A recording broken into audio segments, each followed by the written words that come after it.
Ito ang 28 KBP Golden Dove Awards at 13th Makatao Awards Best TV Newscast.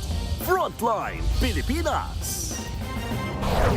News 5 Exclusive.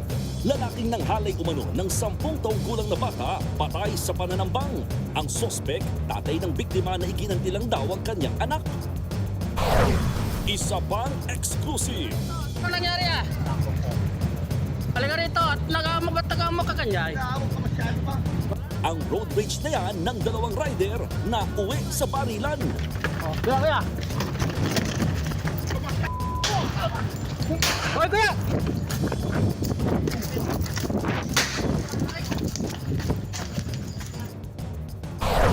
Yusek Claire Castro may paalala laban sa mga umano'y nagbabantang sumugod sa Malacanang sa araw ng kalayaan. Mag-ingat daw tayo sa kampon ng kadiliman. Senator Erwin Tulfo may pa-blind item. May isang senador pa raw na gustong mag-over the bakod dahil nape-pressure na umano ng kanyang pamilya at simbahan. Abiso naman sa mga kapatid nating motorista. Matapos ang big-time rollback, presyo ng diesel, malaki na naman ang itataas. Matapos deklara ang opisyal na pagsisimula ng tag-ulan, may namuuring bagong bagyo. Ang latest sa Bagyong Esther, aalamin natin live. At eto na nga, bibigandang hari, may bagong bebe.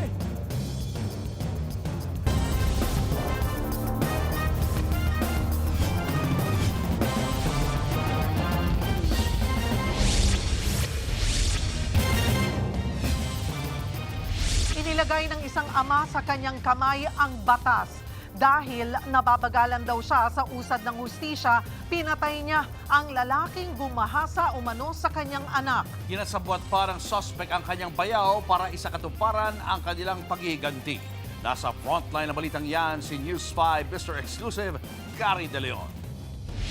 Kita sa kuha ng CCTV ang pagdating ng riding in tandem sa barangay Batasan Hills sa Quezon City. Hindi kita sa video pero bumaba ang backride at binaril ang isang lalaki. Dead on the spot ang biktima na humandusay sa Kagawad Road. Matapos niyan, muling makikita ang gunman na tumatakbo palayo sa crime scene. Umangkas siya sa kasabwat na rider saka sila tumakas. Sa iwalay nakuha ng CCTV, makikita ang dalawa sa kalsada sa direksyong papunta ng Marikina. Sa puntong ito, mapapansin na iba na ang damit pang itaas ng gunman. Nakita pa ang mga salarin hanggang sa Barangay Concepcion 1. Matapos ang backtracking, pinuntahan ng Batasan Pulisan Tulay kung saan huling nakuna ng CCTV ang riding in tandem. Doon nila nakita ang itinapong damit ng gunman at isang bag. Nakuha sa loob ng bag ang baril at isang cellphone. Naging susi yan para matukoy ang isa sa mga suspect na si alias Jemar. Inaresto sa North Caloocan si alias Jemar na siyang nagmaneho ng motorsiklo. Hindi naman naabutan ng gunman at bayaw ni Jemar na si alias Ramil. Plinano daw ng suspect na patayin ng biktima matapos magsumbong ang 10 taong gulang niyang anak na hinalay ng biktima 2 taon na ang nakalilipas. Sinetap umano ni Jemar ang biktima para makipagkita sa kanila. Nagpanggap na magpapagawa yung gunman natin sa kanya kasi yung suspect natin kasi yung biktima natin ay karpintero. So nagpanggap na magpapagawa sa kanya ng double deck kaya naipag-meet up sa kanya. Inamin ni Jemar ang pagiging mastermind sa pagpatay. Ba't nyo binira? Direct yung anak ko, sir. Nino? Nung tao na yun, may medical kami. Ngayon, nasa ospital yung anak ko. Natatagalan na raw siya sa pag-usad ng kaso kaya plinano ang pagpatay. Nakumpiska mula kay Jemar ang uniforme ng motorcycle taxi at mga sachet na hinihinalang shabu. Gayon din ang motorsiklong ginamit nila sa krimen. Naharap sa kasong murder si Jemar habang tinutugis pa si Ramil at tukoy na raw ng mga pulis ang lugar na pinagtataguan nito. Nagbabalita mula sa frontline, Gary De Leon, News 5. Nauwi sa madugong pagtatapos ang away kalsada sa Aurora. Nasa pool sa video ang nag-amok na rider na biglang pinagbabaril ang nakaalitan niya. Narito ang frontline report, exclusive. Halika rito at tagamok ka kanyay. Sa video na ito, rinig na nagkakasagutan ang dalawang motorista sa San Luis, Aurora. Hindi kita sa video, pero isa pang lalaki ang nag-ayang sundan sila ng nag-amok umanong rider. Halika, sunod ka sa akin. Dito na umalis ang tatlo. Maya-maya pa, Kuya! Hoy, kuya! sunod-sunod na putok ng baril ang maririnig. Pinagbabaril ng tinawag na rider ang nakaalitan nitong si Raymar Pobrido. Isinugod pa si Pobrido sa ospital pero hindi na siya umabot ng buhay. Base sa investigasyon, away kalsada ang ugat ng krimen.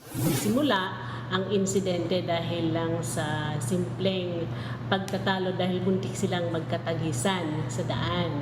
So itong si suspect natin ay hinarang ang biktima, nagkaroon sila ng pagtatalo, and afterwards ay naghiwalay na rin naman. Sinundan pa ni suspect ang biktima. Bago ang pamamaril, nakunan pa sa CCTV ang biktima at suspect na tila nagtatalo sa gilid ng kalsada. Nandun din ang testigong kumuha ng video na kasama ni Pobrido. Nagtangkang umalis ang suspect pero tinawag ito ng biktima. Doon na nangyari ang nakunan sa cellphone. Kwento ng nakakita, ang rider na gunman ang unang naghamon. Naghamon siya. Sabi nung suspect, sabi niya, tara dito. Sabi niya, doon.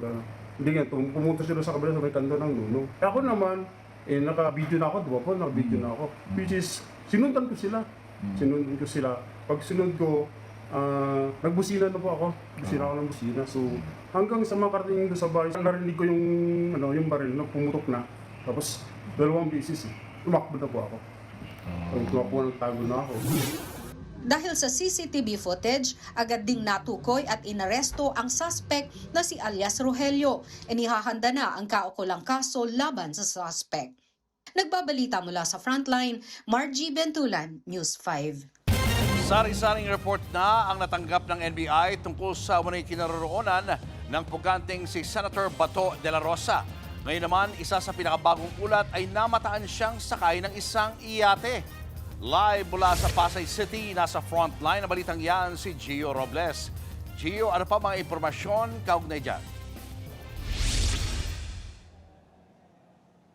Julius, sa kumakalat nga na impormasyon na mataan umano si Senator Bato de la Rosa na sakay ng isang yate. Pero paglilinaw ng NBI, bineberipika pa nila yan. Higit 3 linggo na mula nang pumuslit sa Senado at magtagong muli si Senator Bato de la Rosa na itinuturing ng pugante ng National Bureau of Investigation. Hanggang ngayon, patuloy ang paghahanap kay Senator Bato ng mga otoridad. Isa raw sa mga kinukumpirma ngayon ng NBI ang kumakalat na impormasyong sakay ng isang yate si De La Rosa. Natanong si NBI Director Melvin Matibag kaugnay sa unverified info na papunta raw si De La Rosa sa isang hindi tinukoy na probinsya.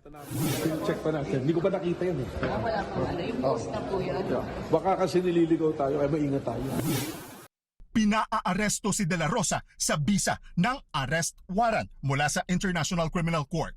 Isa siya sa umano'y co-perpetrators o kasabwat ni dating Pangulong Rodrigo Duterte sa kasong Crimes Against Humanity.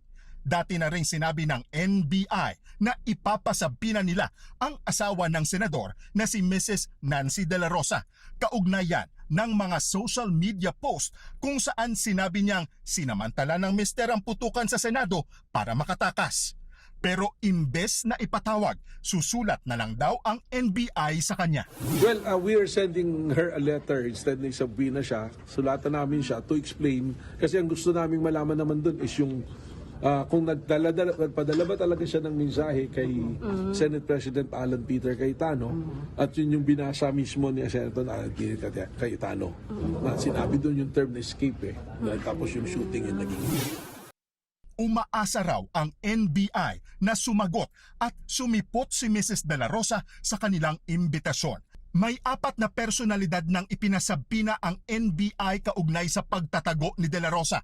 Kabilang dyan sina dating Senate Sergeant at Arms Mau Aplaska, Pasay City Police Chief Colonel Joselito De Sesto, ang Deputy Chief of Staff ni Senator Robin Padilla na si Jean Robles at ang tsuhi ni Padilla na si Virgilio Carino. Nakita sa CCTV si Bato na umalis sa Senado madaling araw noong May 14. Ilang oras lang matapos ang nangyaring putukan. Kasama niya si Senator Padilla at ang kanyang aide na si Robles. Napag-alaman na sakay ng police vehicle si De Sesto na umano'y nag-escort sa sasakyan ni Senator Padilla. Nauna nang itinanggi ng Pasay Police Chief na nagbigay sila ng security escort. Samantala, si Carino naman ang umano'y may-ari ng bahay sa Pampanga na suspetsang hideout ni Senator Bato. Ni-raid yan ng mga otoridad noong Mayo pero wala silang nakita. Pinasabi na raw sila ng NBI para maliwanagan sa mga nangyari bago tumakas si De La Rosa sa Senado.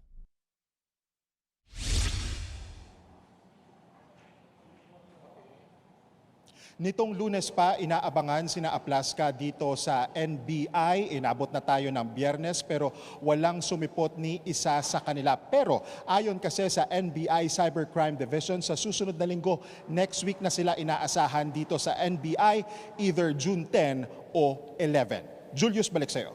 Maraming salamat, Gio Robles. Walang kumpirmasyon na ang mga bali-balita na may banta sa Malacanang sa darating na Independence Day sa June 12 ayon yan sa mga otoridad. Pero ang palasyo may babala tungkol sa anilay kampon ng kadiliman. Live mula sa Camp Crame na sa frontline ng balitang yan, si Mobile Journal Alexis Ebue. Alexis, ano ang tugon ng PNP tungkol dito?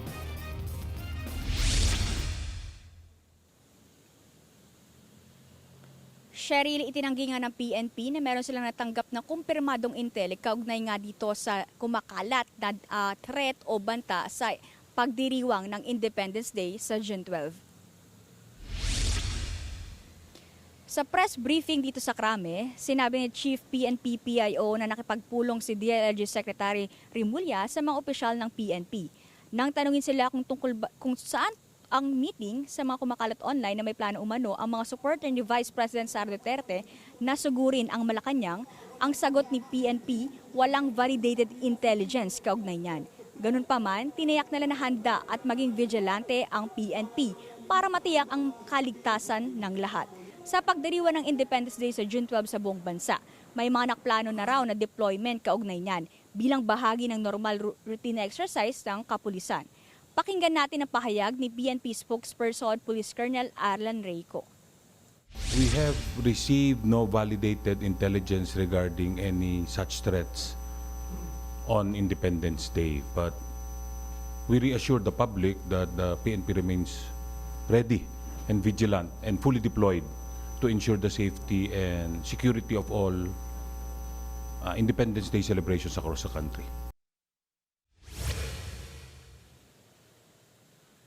Samantala, tinanong ang palasyo kaugnay nito kung ang PNP din law play ang issue. Naging manghang naman ang sagot dyan ng Malacanang. Sinabi ni Yusek Claire Castro na sa ngayon, wala raw makukumpirma ang palasyo sa sinasabing plano. Pero aniya, hindi naman ito bago dahil noon pa raw, nais iluklok sa pwesto ang anilay kanilang poon nagahaman sa kapangyarihan kahit wala pang 2028. Dagdag ni Castro, mandato ng law enforcement agencies na pagtuunan ito ng pansin. May paalala rin siya, aniya, mag-ingat daw tayong lahat sa mga kampon ng kadiliman.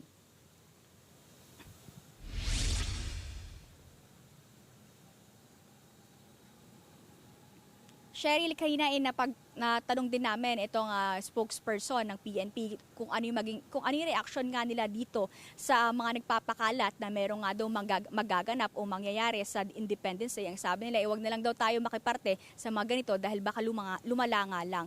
Isa rin sa napag-usapan nila kasama si DILG Secretary John Vic Rimulya, yung seguridad sa Senado at saka sa nalalapit na zona. Napag-usapan din daw nila dito yung Safer Cities Initiative ng DILG. Cheryl? Maraming salamat, Mobile Journal, Alexis Ebue.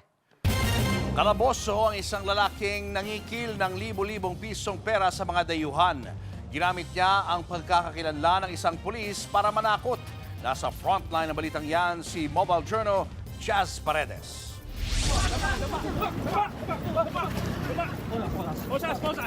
Walang kawala sa entrapment operation sa Parañaque ang lalaking yan. Inirereklamo siya ng pangingikil sa ilang foreign nationals. Ayon sa PNP CADG, Modus ng sospek na magpanggap na pulis at paparatangan ang mga dayuhan na may kaso silang money laundering at tax evasion. Pagkatapos niya, naisisingilin niya ang mga biktima ng malaking halaga para ibasura ang kaso. May hawak pa umano itong police report na may pirma at logo ng PNP para magmukhang lehitimo. Nakapagbutot na ang sospek ng ₱250,000 mula sa mga banyaga noong Abril. Ginagamit niya ang organisasyon, ang ating kapulisan, much more ang isang officer para makapanakot sa isang banyaga at magbigay ng kapalit na magbigay ng pera. Ang masama nito, hindi lang maliit na halaga di ba? Malaking halaga, pinangalawahan pa niya kahapon. Una is 500,000, kahapon is 600,000. Sa pangalawang pagkakataon na nanghihingi ng pera ang sospek, lumapit na ang mga banyaga sa CIDG para magsumbong. Dito na nadiskubre na ginamit lang ng sospek ang pangalan ni Police Major Artemio Armada ng Manila Police District para takutin ang mga banyaga. Una, hindi ko naman kilala itong mga personality na ito. And then, nung nakita ko nga ito, parang puro scan yung ginamit nila. And then, yung pirma hindi po sa akin. And yung number hindi din po akin yan. Kung kailan paritiro ako, tsaka naman may mga ganitong issue na nakakagulat na. Umamin naman ang sospek na naisip niyang gamitin ang pangalan ni Armada dahil naging kaklase daw ito ng kanyang kapatid. Bakit na police yung naisip mo na gamitin panakot sa kanila? Wala po kasi din akong kilalang NBI. Wala kang kilalang NBI. Kung may kakilala kang NBI ang gagamitin mo. Siguro po. Maharap ang sospek sa kasong usurpation of authority at robbery extortion. Magsasampa rin daw ng hiwalay na kaso ang pulis na ninakawan ng pagkakakilanlan. Nagbabalita mula sa Frontline, Mobile Journal, Jas Paredes, News 5. Tinangay ng mga nagpakilalang pulis ang motorsiklong minamaneho ng isang menor de edad sa Cebu City. Ang masaklap pa, hiniram lang ng biktima ang motor ng kanyang kapitbahay. Naasa frontlining balita si John Aroa ng News 5, Visayas. Makikita sa CCTV ang pagdaan ng magkasunod na motor na yan sa Barangay Basak Pardo, Cebu City.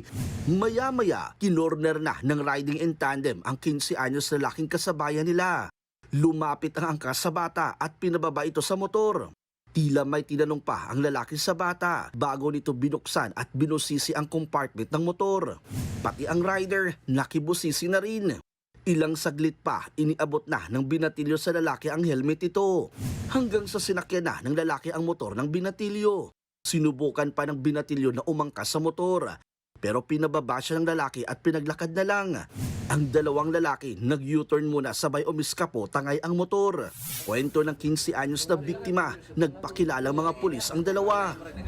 Tinanong nila ako nasaan ang lisensya mo dong. Sinabi ko naman na wala akong lisensya. Pero ang rehistro ko ay nasa U-box ng motor. Nakiusap ako sa kanila, "Sir, pwede po ba akong ihatid? Dahil balak nilang dalahin sa istasyon ng pulis ang motor ko." Sabi nila, umuwi na lang daw ako. Pinapili pa nila ako kung ako ba o ang motor ang dadalahin nila. Sobrang kaba ko talaga noon. Bukod sa motor, natangay rin ng mga suspect ang wallet ng biktima na may lamang 700 pesos. Ang motor, hiniram lang pala ng biktima sa kanyang kapitbahay para bumili ng pagkain.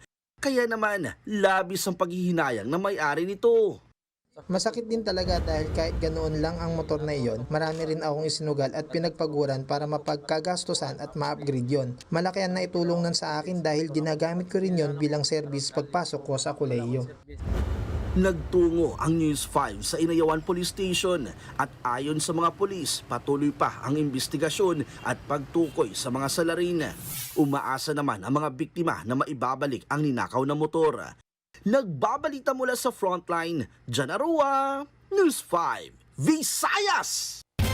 2 hanggang 3 senador mula sa kampo ni Senator Alan Peter Cayetano ang gusto na raw mag-over the bakod sa Gatchalian Block. Ayon kay Senator Erwin Tulfo, ang isa raw na pe-pressure sa mga nangyayari. Nasa frontline na balitang yan si Mean Los Baños. Cayetano Block versus Gatchalian Block. Tuloy ang gitgitan at agawan sa posisyon at liderato ng Senado. Pero ang problema ngayon, ang 13 na kailangang dami ng senador para makabuo ng mayorya, maila pa rin. Pero ayon kay Senator Erwin Tulfo, mula sa tinatawag nilang bagong majority bloc, may 2 hanggang 3 senador daw mula sa kampo ni Senator Alan Peter Cayetano ang nagpaparamdam daw na tila gusto nang mag-over the bakod. Pero pangamba raw, kaya hindi agad makalipat. Yung isa nga po, hindi niya alam paano kakalas dahil number 1, natatakot na talagang matutulad po sa amin na kaliwat kanan titirahin ng mga troll, ng mga vlogger. Hindi niya alam pero hindi niya po matiis dahil may pressure po sa family niya, his children or her children. Pati sa church po, tinatanong po siya. Kung si Senator Cayetano naman ang tatanungin, bukod sa ninindigan siya pa rin ang Senate President, kumpiyansa siyang suportado ng kanyang mga kasamahang senador.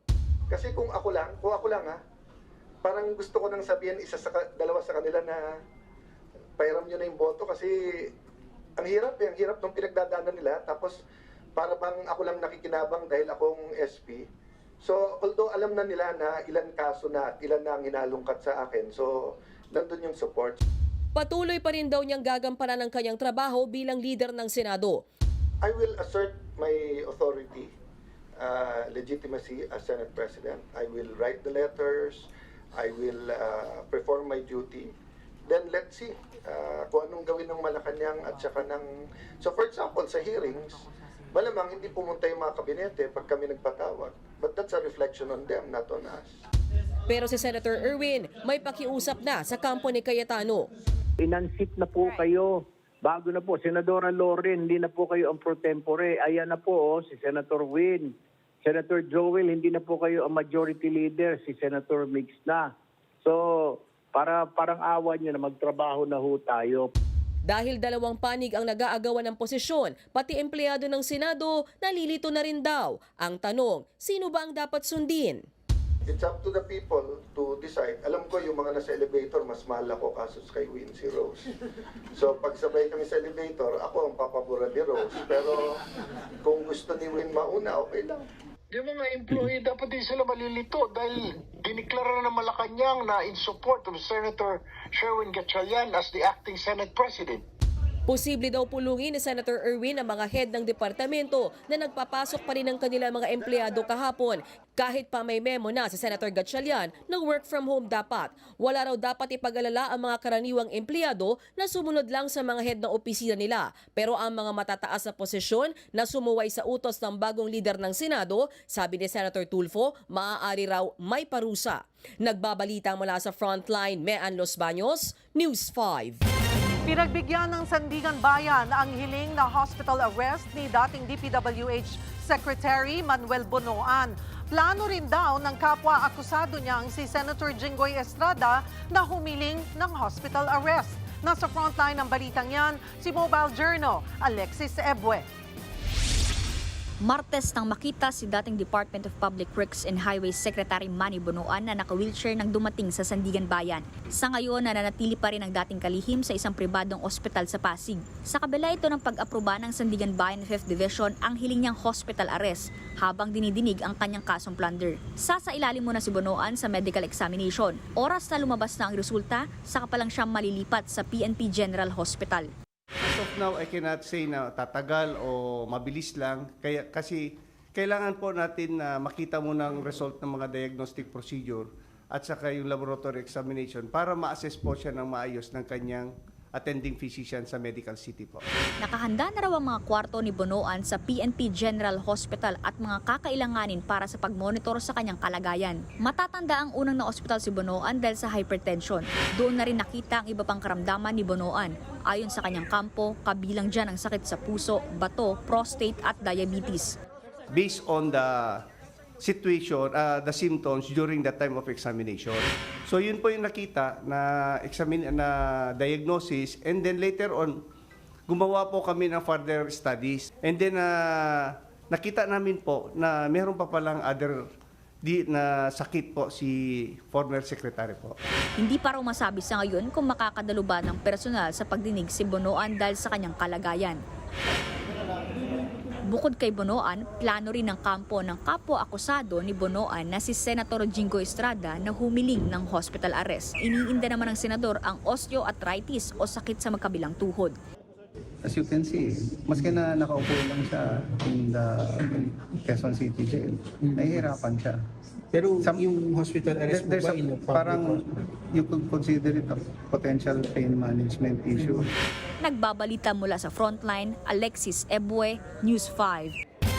Tinawag na forum lang at hindi illegal ni Senator Erwin Tulfo ang ginawang pagdinig kahapon sa flood control scandal. Bukod sa mga kinekwestyong pahayag ng 18 nagpakilalang bagman, wala raw otoridad magsagawa ng hearing ang Cayetano Block. Nagbabalik si Mean Los Baños. Flood Control Hearing 2.0. Ganyan ang magiging eksena sa Lunes. Pero ang mangunguna naman sa pagdinig na yan ang chairman ng Senate Ribbon Committee ng Gatchalian Block na si Senator Erwin Tulfo. Katunayan, invited ulit ang nagpakilalang 18 na bagman umano ni Zaldico. The mere fact po na in-invite namin sila kasi para wala sila masabi na tinatago namin, pinagtatakpan namin. Pwedeng-pwede rin daw dumalo sa Lunes. Sumama na kayo ditong 5 dyan sa minority para makapagtanong kayo, makapag-imbestigat. Tsaka sa Lunes po, bawal na po yung mga surprise witness. Dapat po ibigay nila sa Blue Ribbon yung mga gusto lang imbitahan. Pero ayon kay Senator Erwin Tulfo, illegal ang ginawang pagdinig kahapon ng Cayetano Block. Sila lang po nag-o-taking kasi number 1, ako na po ang chairman ng Blue Ribbon. Kaya wala na po silang authority. Eh kung pansinin ho ninyo, wala nga po mga tao sa likod nila, yung mga recorder, stenographer, wala po. Hindi raw Blue Ribbon Committee hearing ang nangyari kahapon, kundi Forum lang nila yung press conference lang, whatever they want to call it, pero definitely hindi po hearing ng Blue Ribbon. isa si Senator Erwin sa idinawit sa hearing kahapon. Kaya ayon sa kanyang kapatid na si Senator Raffy Tulfo, kakasuhan daw ang mga bagman na idinawit ang kanyang pangalan.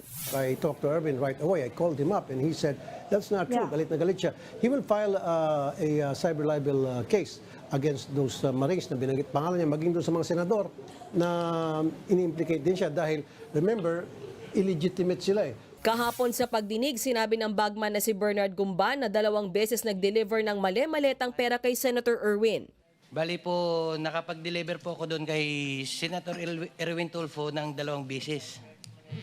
Yung una po, 2 maleta, tapos yung pangalawa po, 6. Ano yung 2 maleta? Anong size? Maliit lang po, small tsaka medium. Sa pangalawang delivery raw, halo-halo na ang size ng maleta. Pero kung pagbabasehan ng naunang affidavit ng bagman, nakasaad na 6 na medium size na maleta ang dineliver umano kay Tulfo. Kaya banat ni Senator Erwin, Definitely, it's a lie, a blatant lie. Saan nanggaling yung sinasabi nila 1, 2, 3, 4, 5, whatever the maleta is. Eh wala naman akong flood control. Hindi lang yan. Kinwestiyon din ang pagdawit ng mga bagman kay Senator Tito Soto. Nagulat ako dito po sa letter E42, nakalagay dito, nag-deliver kay Senator Tito Soto.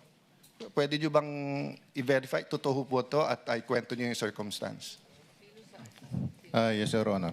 Ang claim nila, tig 40 hanggang 70 million pesos umano ang idineliver kay Soto noong 2024 bago ang kampanya sa eleksyon. At iniabot daw nila ito sa isang mark na dating aide daw ng senador. Pero buwelta ni Soto, una, hindi siya senador noong 2022 hanggang 2025. Pangalawa, 2015 papatay ang aide niyang si Mark. Muli ring lumutang ang naunang affidavit ng 18 witnesses kung saan idinawit nila sa mga nakatanggap ng mali-maletang pera sina Senators Loren Legarda at Mark Villar na nooy DPWH Secretary. Pero hindi nabanggit sa pagdinig sina Villar at Legarda na bahagi ng Cayetano Block. Bago nga simula ng hearing, pinuri pa ni Legarda ang 18 bagman. Ako po'y makikinig sa ating mga bayani na nandito po ngayon. Nang tanungin dyan sa Senator Alan Peter Cayetano, doon sa original affidavit ng mga dating sundalo, nandun din si Senator Loren daw at saka yung magkapatid na Villars. Ngayon ko lang nakita yung affidavit. I have not read, etc. Ito naman nabasa yung unang affidavit eh. Binanggit din sa hearing si Palawan 2nd District Representative Jose Pepito Alvarez. Kaya ang kongresista napasugod sa Senado. Tahasan niyang itinanggi na nakatanggap siya ng pera. Tatanungin ko lang sana kung sa akin ba nila binigay yung balita. Nagpapakita ang pangalan ko, kawawa naman yung pamilya ko, hinahanap sa akin. Tingin pa ni Alvarez may kinalaman ito sa hindi niya pagsuporta sa isinusulong ni dating Congressman Mike Defensor sa nooy impeachment laban kay Pangulong Bongbong Marcos. Siguro may kinalaman doon sa pinadala sa akin ni Mike Defensor. Nandito po ba si Mike? Wala na. Si Mike Defensor nagpadala sa akin ng impeachment ni Pangulo.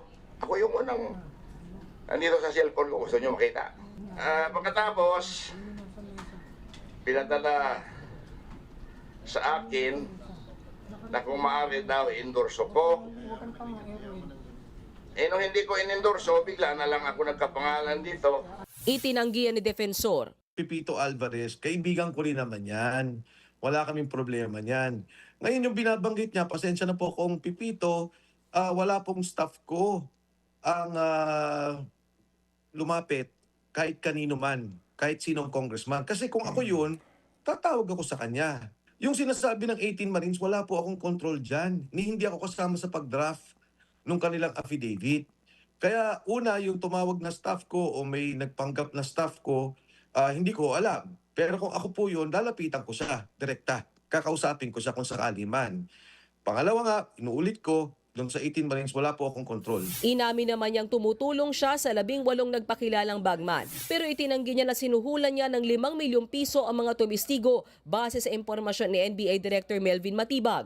Yung affidavit na sinasabi niya, yung binabanggit niya, kwentong kutsero, kwento lang sa kanya na hearsay at walang batayan. Bukod sa mga politiko, binanggit din na tumanggap ng pera mula kay Zaldico ang founder ng Arnold Janssen Kalinga Foundation na si Father Flaviano Villanueva. Ang sabi, hinatid nito ang pera sa mismong simbahan ni Father Villanueva sa may Mindanao Avenue sa Quezon City. Na si Father Flavi ay hinatiran ko ng pera doon sa Mindanao Ave. Isang sobre yun, sir. Sa mismong simbahan niya, sir. Sa may gilid ng kalsada, isang maleta. Kanino? Kay Father Flavi, binuhat ko papunta sa sasakyan niya. Agad naman niyang tinabla ng organisasyon. Unang-una, wala raw simbahan sa Mindanao Avenue na tumutugma sa kwento ng bagman. Isa pang napuna sa naturang hearing, ang claim ng isa sa 18 testigo na noong 2024 ay ipinasurrender ang mga cellphone nila para palitan ng bago. Nung pumutok yung flood control po, 2024, nakapagsalita na po dito si Master Sergeant Orly Gotisa. Ngayon, maraming nagliligaw sa amin. Na Ano po? Nililigawan po kami na hindi na po kami magsalita. Yung lahat ng cellphone po namin, ibibigay po sa kanila. Sa anong dahilan? Papalitan po ng mga bago po, iPhone po. Ano bang klase yung mga cellphone nyo? Nokia? iPhone 16. So papalitan nila ng mas maganda? Yes, Your Honor. Alam ninyong dahilan kung ba't nila gagawin yon? Kasi nandun yung mga picture namin. Anong klase ng cellphone para ma-record? iPhone 16e, 128 GB. Nang i-check ng News 5 sa mismong website ng Apple, lumalabas na February 21, 2025 ang pre-order na naturang model na sinasabi ng bagman sa hearing. Higit 4 na oras ang itinagal ng hearing ng Cayetano Block, pero karamihan ng mga pangalang binanggit ng 18 testigo, mariin nang itinanggi ang mga paratang at pinuna ang mga pabago-bagong salaysay ng mga testigo. Kabilang na dyan sina Congresswoman Laila de Lima, dating kongresistang si Franz Castro at dating Senator Antonio Trillanes na una nang nagkaso ng cyber libel sa 18 bagman umano ni Ko. Tinawag namang disgusting ni Senator Ping Lacson ang pagdawit sa kanya ni Senator Alan Peter Cayetano sa flood control scandal. Nagbabalita mula sa Frontline, Mean Los Baños, News 5. Kinansila na ng Amerika ang diplomatic at tourist visa ni dating House Speaker Martin Romualdez. Kinumpirma yan mismo ng kanyang pinsan na si Philippine Ambassador to the US, Jose Manuel Babe Romualdez. Wala na siyang ibinigay na detalye kung bakit ito kinansila. Si Congressman Romualdez ang itinuturo ng ombudsman na utak ng budget insertions sa flood control scandal. Kinumpleto na rin daw ang mga dokumento para sa anilay mabigat na kasong isasampa laban sa kongresista. Matagal na nitong pinabulaanan ang mga paratang.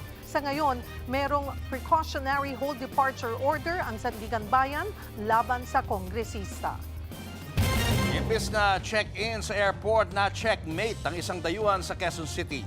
Nabuking ang pagpapa-victim niya na kunwari na-snatch ang pa-expire na passport para makaalis siya pa Italy. Nasa frontline ng balitang yan si Carol De Asa. Flight na sana ng dayuhang ito kahapon pabalik sa Italy. Pero mukhang matatagalan pa siya sa Pinas matapos arestuhin dahil sa panloloko. Ayon sa pulisya, nagsumbong ang Italian national na tinangay raw ng riding in tandem ang clutch bag niya noong June 3 sa bahagi ng Pituazon Boulevard, Quezon City. Laman daw nito ang kanyang mga dokumento, passport at 9,000 pesos na cash. Agad namang nag-ocular inspection ang mga pulis at nireview ang mga kuha ng CCTV sa lugar. Pero wala namang nakitang riding in tandem at hindi rin nakitang naglakad ang Italian national sa lugar. Medyo na-confuse kami. Noong una, sabi niya, doon sa isang fast food chain, paglabas daw niya, dinaanan daw siya ng riding in tandem, mga kabataan daw, at yung back ride daw ay walang damit or half naked, walang pangitaas. Nagbago naman yung kanyang statement, sinabi niya dito na malapit, yun yung sinasabi kong 300 meters away from the station. Kinilala ang dayuhan na si alias Johnny, 34 anyos. 3 taon na siyang namamalagi sa bansa at may asawang Pinay sa Masbate. Sinambihan ng mga pulis ang Italiano na tatawagan nila ang kanyang misis para ipaalam na nasa ligtas itong kalagayan. Pero dito na nagpanik ang dayuhan at nabisto ang kanyang pagsisinungaling. Yun, napaamin ko na talagang hindi siya nawalan. At nagkaroon lang siya ng problema kasi nga ang kanyang passport daw ay in 4 months mag-expire na. Ang naisip niyang paraan ay mag-fabricate na siya ay biktima ng snatching para maka-avail siya sa embassy ng tawag nila ay emergency passport. Sa halip na makakuha ng emergency passport, reklamong perjury ang matatanggap ng Italian national na nakakulong na ngayon. Nagbabalita mula sa Frontline, Carol De Asa, News 5! Hindi po ako politiko. Yan ang binigyan diin ni NAPOLCOM Commissioner Ralph Calinisan kaugnay sa pahayag ng pulis na puwersahang umaresto sa nakagit-gitang senior citizen driver sa Taguig. Ayon kay Calinisan, under restrictive custody dapat si Police Corporal Simeon Suwan. Pero hindi na raw ito pumapasok at ito na rin ang ikatlong pagkakataon na nag-absent without leave o nag-awol ang pulis. Giit pa niya, hindi raw sila nagpapapogi, bagkus ginagawa lamang daw nila ang kanilang trabaho. Wala rin daw siyang balak tumakbo bilang politiko sa 2028. Ako po ay hindi politiko. Hindi ko rin po inaplayan tong trabaho to. Wala po akong balak tumakbo sa 2028. Wala talaga? Wala po. Ako po ay may fixed term. Balak ko pong tapusin ang mga reforma sa NAPOLCOM. Ganun lang kasimple. Wala po akong political ambition. I'm just doing my job. I want to finish my term because kailangan po ng tao ngayon ng pagbabago. Back to school na sa Lunes, kaya naman puspusa na ang paghahanda sa huling araw ng Brigada Eskwela. Meron pang nag-dry run ng pasukan habang sa ilang paaralan, problema ang baha. Nasa frontline ng balitang yan si JC Cosico. Walang bakasyon ng mga walis, basahan at pintura sa mga eskwelahan. Gaya sa Commonwealth Elementary School sa Quezon City, kung saan todo linis ang mga guro, magulang at volunteers sa huling araw ng Brigada Eskwela. Kabilang dyan si Ernie na may papasok na kinder sa Lunes. Bago pa mag-aral ang anak niya, si tatay muna ang nag-homework. Para maganda tingnan ko. Para? Malinis. Saka maliwalas. Para makapag-aral sila ng maayos. Katuwang din nila ang mga benepisyaryo ng programang Tupad. Gaya ni Rona na hindi lang nakatulong sa eskwelahan, kundi nadagdagan pa ang pang-school supplies ng mga anak. Napakalaking bagay po para sa amin as parent, dagdag din po sa budget. Para po sa school supplies, saka yung pang-araw-araw po nilang baon, pamasahe. Pero kahit makintab na ang mga silid-aralan, may isa pang hamon, ang dami ng estudyante. Halos 7,000 mag-aaral ang inaasahang back to school sa Lunes. At kung pagsasabay-sabayin, punuan yan sa classroom. Kaya ang solusyon, may pang-umaga at may pang-hapon. If you will just put them together in one shift, talagang the school will be crowded, ano? Oo, hindi kaya. Kaya there should be 2 shiftings. So far, sir, na-accommodate naman po ang mga bata. Sa ngayon, 20 estudyante ang meron sa isang classroom para sa kinder, 35 para sa grade 1 hanggang 3 at 40 para sa grade 4 hanggang 6. Kaya hiling ng paaralan sa DepEd gawing multi-purpose building ang kanilang covered court para madagdagan ang kanilang classrooms. At ready na rin daw ang mga guro sa bagong 3-term school calendar ng DepEd.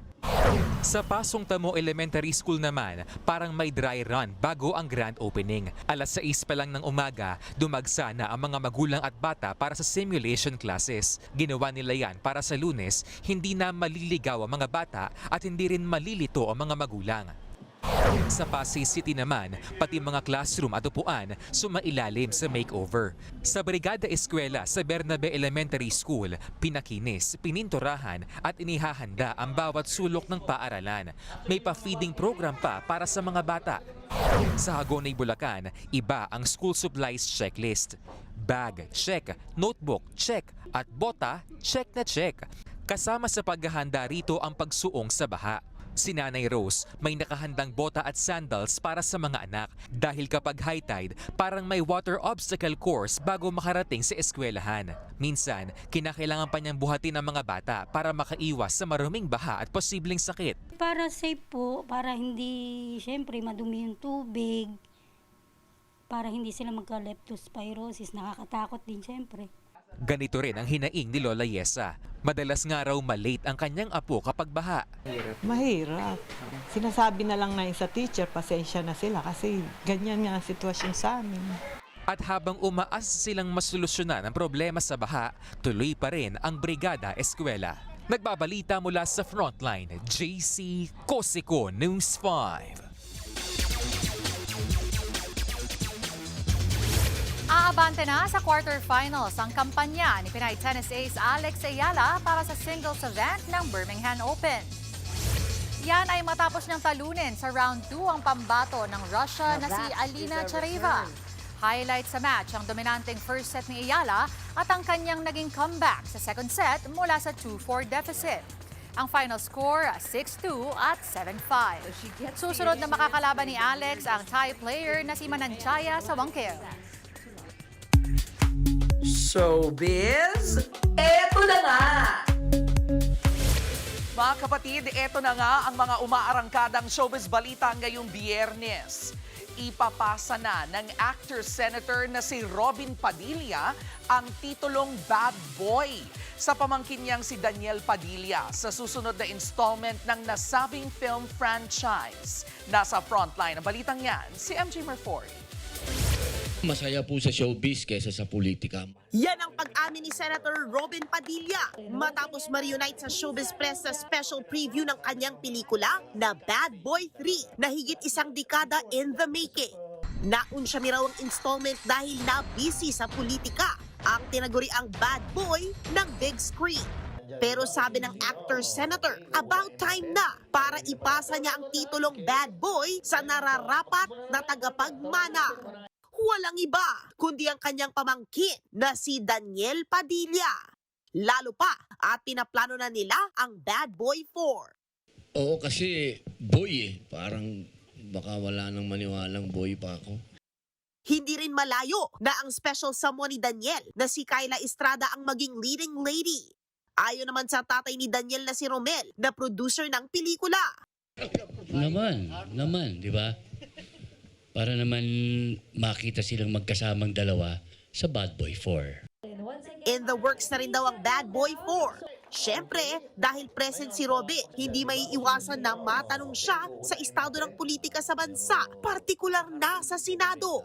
Safe answer lang ang sagot dyan ni Robin. Wala raw bad sa minority man o majority dahil umiiral aniya ang demokrasya. Wala rin daw silang personal na away ni Interior Secretary John Vic Remulla sa kabila ng girian kahapon. Tagahanga ako, nung siya ay governor, lagi ako sa Cavite dahil maraming pinatatayong ospital. Walang bad blood. Natural lang yun. Siguro ganun din naman pakiramdam ni Secretary.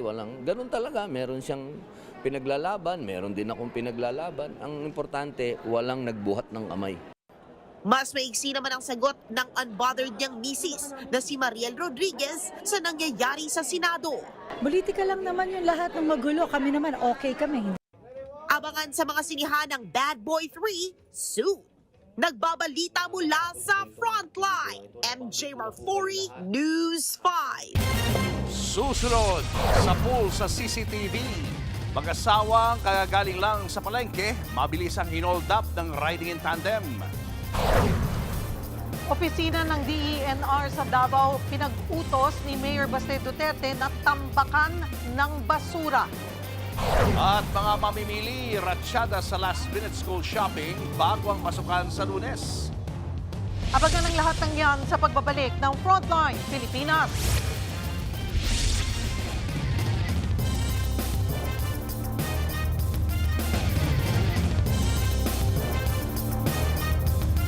Mga kapatid, Julius Babaw po, nasa Middle East o saan mang dako ka ng mundo, manatiling may alam at may pakialam sa mga mainit na balita dito sa ating bansa.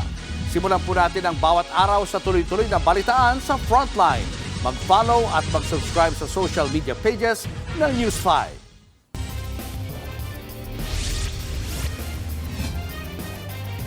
Sa pool sa CCTV, ang mabilisang pagdanakaw ng riding in tandem sa Cebu City. Tinarget nila mag-asawang kagagaling lang sa palengke. Nasa frontlining balita si John Aroa ng News 5 Visayas. Mala eksena sa pelikula ang pang-hold up sa mag-asawang nakamotorsiklo kaninang madaling araw sa Cebu City. Hindi kita sa video pero tinutukan ng isa sa mga salarin ang mga biktima. Nang makuha ang pakay, mabilis na sumibat ang mga ito. Ayon sa babaeng biktima, nakuha ng kawatan ang kwintas ng kanyang mister. Pauwi na raw sila noon matapos mamalengke para sa kanilang mga paninda sa karinderya. Tinutukan talaga kami ng baril tapos sabi niya, huwag na raw kaming lumaban. Saka sinabing hold up. Siyempre, may baril siya. Hindi talaga kami nakagalaw. Ginto yung alahas na nakuha nila. Aabot sa 123,000 pesos ang halaga ng kwintas na natangay. Malaking tulong sana sa amin yung kwentas na yon. Sakaling may emergency, pwede naming isangla kasi mahal yun. Patuloy ang backtracking ng mga otoridad sa mga salarina. Hindi kasi maaninag sa kuha ng CCTV ang plaka ng motorsiklong ginamit sa krimen. Nagbabalita mula sa Frontline, John Aroa, News 5, Visayas! Dahil balik eskwela na sa Lunes, nagdagsaan ngayon ang ilang magulang sa mall para sulitin ang bagsak presyong mga school supplies. Live mula sa Quezon City, nasa frontline ng balitang yan, si JC Cosico. JC, kumusta yung dami ng mga last-minute buyers dyan sa mall? Cheryl, huling weekend na bago mag-back to school sa Monday, June 8. Kaya naman marami na po itong mga last-minute shoppers ng mga school supplies dito sa isang mall sa Quezon City. Available nga itong mga school packs na ibinebenta rito na kumpleto po sa notebook, crayons, lapis, pad paper at iba pa for only 199 pesos. Meron din yung mga may kasama ng bag for only 399 pesos. Pwede ring magpagawa ng personalized bag tags na hanggang 300 pesos po ang presyo, depende sa dami ng letra. May mga back to school sale din ng ilang brands ng sapatos mula 10 to 50% off. Habang sa ilang brands naman ng uniform may freebies gaya ng bag pag naabot ang minimum purchase. Bagay na sinamantala ng ating mga kapatid, lalo't di naman daw pwedeng tumawad pag sa mall. Narito po ang kanilang mga pahayag. Pumipili kami ng may mga sale. Malaking tulong yun kasi yung ibibili ko ng bag, mas ibibili ko na ng iba school supplies na lang, di ba? Or pambaon, pangkip sa mga bata. Bilang nanay, doon ka talaga pipili kung saan yung masulit, saan promo, saan yung mas makakatipid. Ayon sa pamunuan ng department store, nitong Mayo po nagsimula ang dagsa ng mga back-to-school shoppers at inaasahang magpapatuloy yan hanggang ngayong huling weekend bago magpasukan. Narito po ang pahayag ng management ng department store. So we expect our customers to be coming in volumes. Everything that the kid would need for their back-to-school essentials, nandun na sa isang bag. It's convenient for our shoppers kasi they don't need to go around anymore to shop for those individual items. Cheryl, sa ngayon nga we are here sa may stationary area nito pong Dep Store at kapansin-pansin po na mas marami na yung mga tao po rito kumpara kanina at kasama rin ng mga mommies yung kanilang mga chikiting sa pag-shopping. Bukod kasi sa tapos na yung work hours ay medyo maulan din po kasi doon po sa mga habol hanggang alas 10 po bukas itong mall. Balik sa inyo. Maraming salamat, JC Cosico. Bumagal ang inflation sa 6.8% kumpara sa naitala noong buwan ng Abril. At live mula sa Makati City, nasa frontline ng balitang yan si Gerard de la Peña. Gerard, pakipaliwanag mo nga sa amin kung may epekto ba ang inflation sa nakaambang taas presyo sa diesel at kerosene.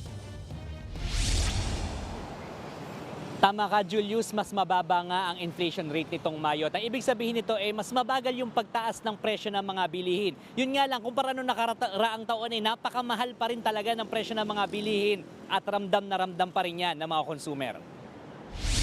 Nananatiling mataas ang presyo ng mga bilihin pero kahit paano, bumagal naman ang pagtaas nito. Sa datos ng Philippine Statistics Authority, naitala ang inflation o bilis ng pagtaas ng presyo ng mga bilihin sa 6.8% nitong Mayo. Higit yang mas mataas kumpara sa naitala na 1.3% noong nakaraang taon sa kaparehong buwan. Pero mas mababa kumpara nitong buwan ng Abril na nasa 7.2%. Mas mababa naman ito sa pagtaya ng Bangko Sentral ng Pilipinas na nasa 7.1% hanggang 7.9%. Batay sa datos, bumagal ang pagtaas ng presyo ng diesel at gasolina kumpara noong buwan ng Abril. Bumagal din ang pagtaas ng presyo ng pagkain, partikular na ang sibuyas, karne at isda, at gayon din ang LPG, kerosene at renta sa bahay. While the level of inflation for these commodity groups ay mataas pa rin, kung ikukumpara natin sa Abril, bumaba siya kaya that's at least good news for the month of May. Nananatili namang mataas ang inflation dahil kumpara noong nakaraang taon, higit na mataas pa rin ang presyo ng bigas, seafood katulad ng dilis at ilang gulay katulad ng kamatis. At kumpara sa mga presyo noong 2025, mataas pa rin ang presyo ngayon ng LPG, renta, kuryente, gasolina, diesel at pasahe katulad ng sa mga tricycle. Kaya si Grace na residente ng Quezon City, pinakamurang bigas na lang ang binibili para makatipid. Parang pareho naman. Medyo mataas pa ngayon yung iba. Hindi pa kaya naghahanap talaga ng babang presyo. Kapareho lang naman din. Halos. Hindi pa masabi kung ano ang mahiging epekto sa presyo ng mga bilihin ng nakaambang Super El Nino. Makakaapekto rin sa inflation rate sa mga darating na buwan ang presyo ng bigas. Patuloy pa ring banta ang gulo sa Middle East na posibleng maging sanhi ng pagsipa ng pump prices sa langis sa bansa. Moving forward sa June, of course may mga risks tayo. Medyo volatility sa ating presyo ng fuels external, although bumaba siya itong first week, no? But we will continue to monitor. Hindi natin control yung external factors that affect basically our transport, yung fuel and energy. Posible rin daw na makadagdag sa pagtaas ng inflation rate sa susunod na buwan ang pagtaas ng singil sa kuryente. Kasunod ng mga naranasang rotating brownouts na nagpataas sa presyo ng kuryenteng ibinebenta ng mga power generation company. We are also anticipating electricity prices to be adjusted upwards. I think Meralco announced that the May number is going to be much higher in June and July as the adjustments come in.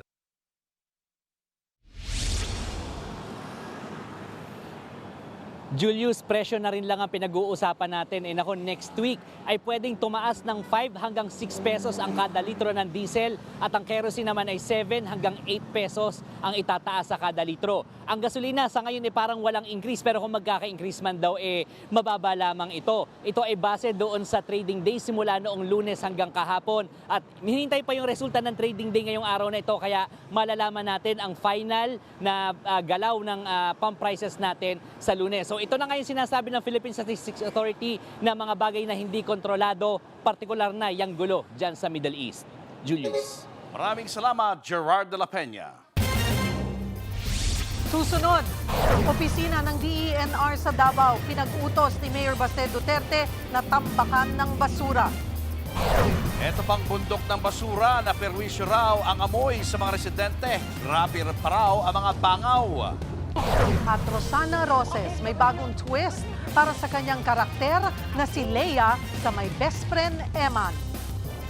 Yan at iba pa sa pagbabalik ng Frontline Pilipinas.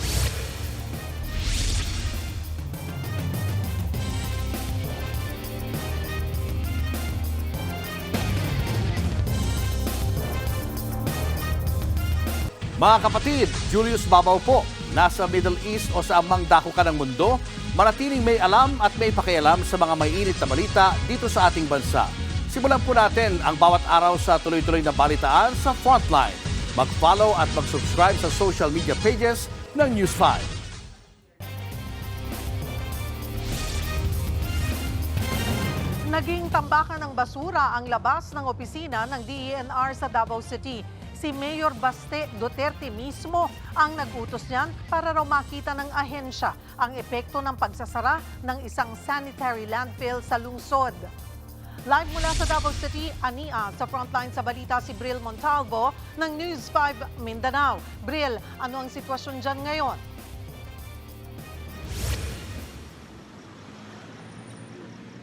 Cheryl, basura ang problema ngayon dito sa lungsod ng Davao dahil nga yan sa pagsasara ng isang landfill matapos itong gumuho noong nakaraang buwan. Patong-patong at nagkalat ang mga basura.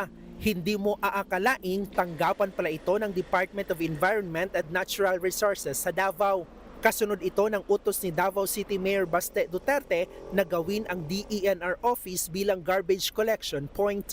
Naging problema kasi ang pagkuha ng basura sa lungsod matapos ipasara ng DENR ang New Carmen Sanitary Landfill.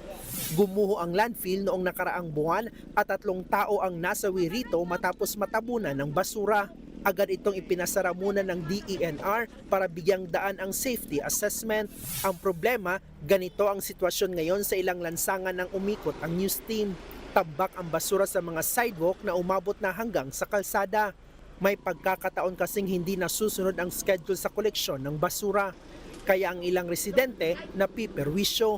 Medyo na-hassle siya. Medyo hassle talaga siya kasi natatambak siya. Hindi katulad dati na kada linggo talaga siyang kinukolekta, kada Sabado. Ngayon, nakatambak pa talaga ang basura.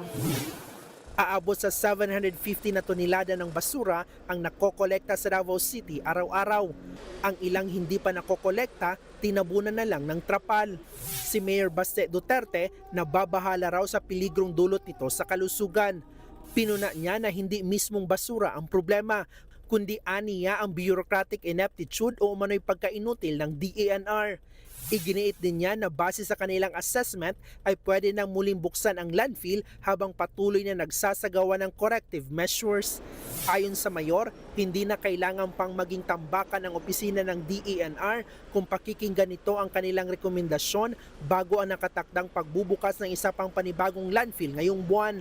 Sinabi naman ng DENR na babawiin lang nila ang suspension order kapag nakumpleto na ang nararapat na safety measures. Patuloy daw ang araw-araw na inspeksyon ng kanilang technical teams at koordinasyon sa iba't ibang opisina patungkol sa rehabilitasyon ng landfill.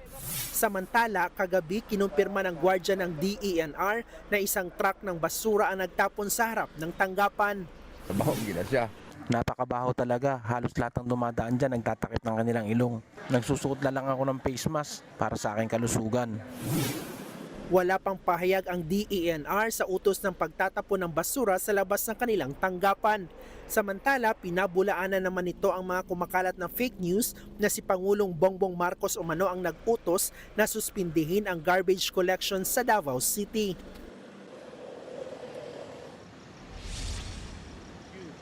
Cheryl, kung makikita nyo dito sa aking likuran, andito pa rin ang gabundok ng mga basura dito nga sa harapan ng opisina ng DENR 11.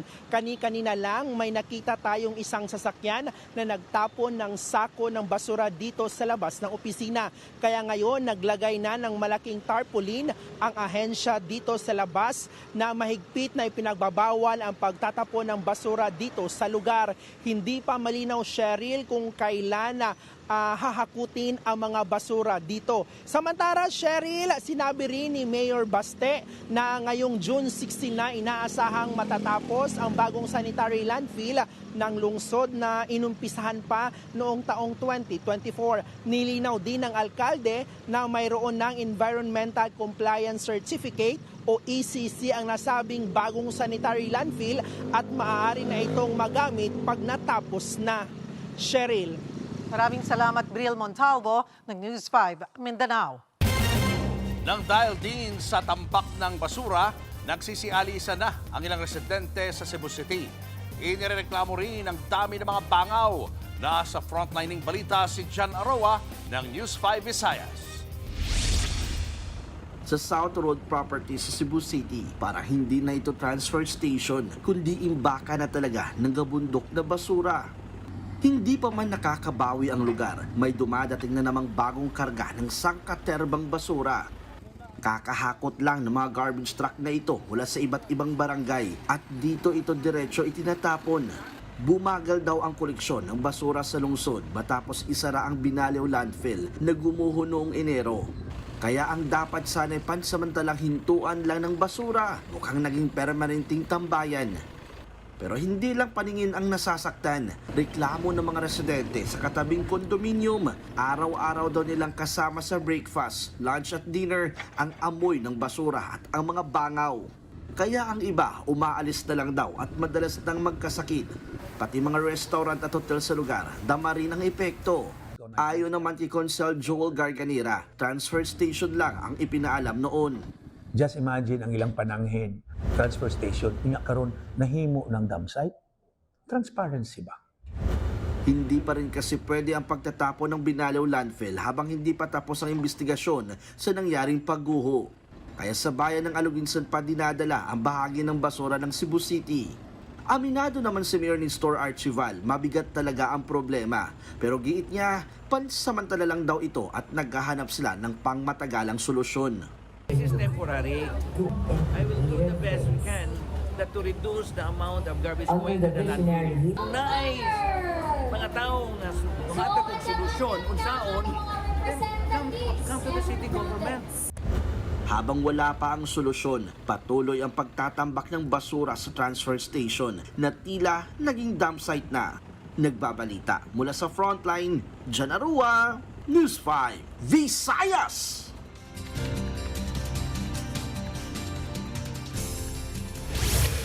Weather update tayo mga kapatid, patuloy nga natin binabantayan. Ito pong Bagyong Esther, ang ating unang bagyo ngayong buwan ng Hunyo at ang ating ikalimang bagyo ngayong taon. Ito pong Bagyong Esther, yan po yung ating binabantayang sama ng panahon na nakapasok sa loob ng ating area of responsibility kanina pong alas 3 ng madaling araw at agad din po yung in-upgrade ng Pag-asa into a tropical depression. Ngayon, napanatili po niyan ang kanyang lakas na nasa tropical depression category na may taglay na lakas na hangin na nasa 45 kilometers per hour. Malapit sa kanyang gitna at kung minsan may mga pagbugsong umabot sa 55 kilometers per hour. Ito pong Bagyong Esther ay patuloy na kumikilos pa east-northeast sa bilis na 15 kilometers per hour at yan po ay huling namata ng Pag-asa sa layong 255 kilometers north-northwest ng Itbayat, Batanes kanina po yung hapon. Pero ngayon po ay nakatawid na yan sa may area ng Taiwan at patungo na po dito sa ating area of responsibility boundary line. Ito pong Bagyong Esther, yung kanyang panglabas na kaulapan at mga pag-ulan at wind field ay sumasabit po dito sa area ng Batanes. Yung po lamang yung kanyang direct effect sa atin pero yan po ay nagpapanatili pong humila o magpalakas ng ating habagat na siya pong nagpapaulan dito sa kanlurang bahagi ng ating bansa. Kasama po dyan ang Metro Manila. Ito pong Bagyong Esther ay inaasahan natin na kumilos lamang papalayo sa ating bansa at posibleng makalabas din agad ng ating area of responsibility mamayang madaling araw. After po niyang makalayo is magpapatuloy po yung hihila ng ating habagat o southwest monsoon. Sa ngayon, apektado pa rin po ng habagat itong western section ng Northern Luzon at Central Luzon. Pero sa darating na Linggo hanggang Monday, mababawasan po yung epekto ng ating habagat. Pero again, posible pa rin po yung magpaulan dito po sa kanlurang bahagi ng Northern Luzon. Sa ngayon po, yung ating concentration ng mas madalas na pag-ulan, dulot ng ating habagat ay nandito po sa mga areas ng Pangasinan, kasama po dyan ang La Union, maging dito po sa area ng Zambales. Possible po yung ating mga malalakas at kuminsan mga intense rains dahil po sa epekto ng habagat. So mag-ingat po tayo sa mga possible effects ng mga pag-ulan na yan, gaya po ng mga flash floods and landslides. Ito namang natitirang bahagi ng Ilocos Region, ang area po ng Ilocos Norte at Ilocos Sur, mga kabundukan sa Cordillera, kasama na po dyan ang Abra at Benguet, kasama na rin po dyan ang Baguio City, ang malaking bahagi ng Central Luzon, including Pampanga, Bulacan at Tarlac, maging dito po sa Metro Manila at ito pong western section ng Calabarzon, ang Cavite at Batangas, maging dito sa Occidental Mindoro, maulap po ang ating panahon at posible po yung ating mga kalat-kalat o yung mga scattered rains natin at thunderstorms sa maghapon na po yan. Ibig sabihin po niyan, anumang oras sa maghapon, possible po tayong makaranas ng pagulan. Although tumitigil naman po yung ating mga pagulan. Pero maghanda pa rin po tayo or mag-ingat if ever meron tayong thunderstorms dahil biglang buhos po yan ng malakas na pagulan na posible pa rin pong magpabaha. Dito naman po sa natitirang bahagi ng Luzon, mga isolated lamang o mga isolated or afternoon showers at thunderstorms lamang ang ating aasahan. Dito po sa malaking parte ng Visayas, Palawan, kasama na po dyan ang Mindanao, magpapatuloy din po ang mainit at malinsangang panahon. Malayo po ang bagyong Esther dyan at medyo mahina rin po ang epekto ng habagat dyan. Pero minsan, meron po tayong mga nararanasan thunderstorms kadalasan tuwing hapon at gabi at possible din po yung magpaba. Sa katunayan, itong mga nakarang araw, meron tayong mga reported na floodings at mga landslides dito po sa ilang bahagi ng Mindanao. Kaya mag-ingat pa rin po tayo dyan, mga kapatid. Dito nga sa Metro Manila, sa may mga lakad ngayong weekend, huwag pa rin po natin kalimutan ang pagdadala at pagbabaon ng payong o anumang pananggalang sa ulan dahil magpapatuloy po bukas yung ating matataas na tsansa ng pagulan sa maghapon, maulap po ang ating panahon at any time of the day pwede po tayong makaranas ng mga pag-ulan at posible rin po yung ating mga thunderstorms. Yan po ay bukas na Sabado, sa darating na Linggo, mababawasan ng kaunti yung ating mga pagulan hanggang sa darating na Lunes, maaari na po magpakita yung ating araw, pero may mga pagkakataon pa rin meron tayong mga afternoon showers at thunderstorms. Kaya paghandaan pa rin po natin yan, mga kapatid. At yan muna ang latest sa ating lagi ng panahon. Muli ako po ang inyong weather frontliner, Alvin Pura, na lagi may panahon para sa'yo. Showbiz, eto na nga! Eto na nga, the struggle is real para sa staff ng Pinoy Resto na kumusta sa South Korea. Hindi mo nabigay kay na chef yung order ni table number 1. Si table number 1 pa rin. So sorry. Oh my gosh. Mukhang umpisa pa lang ay disaster na ang inabot ng ating mga Pinoy staff. Pero no worries dahil simula po bukas, papasok na ang ating new hire. Simula na ng shift ng OPA ng Kumustan na si G. Chang Wook. Nood na tuwing Sabado, 8 p.m. at 7 p.m. naman tuwing Linggo sa weekend trip ng TV5. Kaway-kaway naman sa mga batang 80s. Eto at siguradong matinding nostalgia ang ihahatid sa inyo ng OG crime drama series na Knight Rider. Panoorin ang mga adventures ni David Hasselhoff, aka Michael Knight, at ang high-tech niyang kotse na si K.I. araw-araw at 4:45 p.m. Susunod, magtiyuhin na sakay ng magkahiwalay na motor, nagkasalpukan, pareho silang lasing at pareho ring patay. At Bibi Gandang Hari may pa-hard launch sa bagong Boyfie. Tutok lang mga kapatid, magbabalik pa ang Frontline Pilipinas.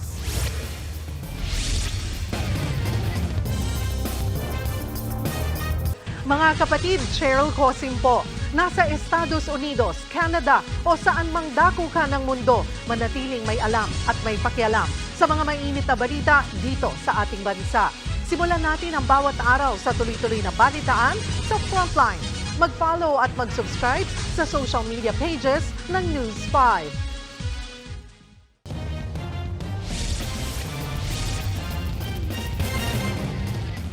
Lima ang sugatan sa salpukan ng e-bike at motorsiklo sa Cebu City. Patay ang dalawang rider na magtiyuhin matapos magkasalpukan sa Leyte.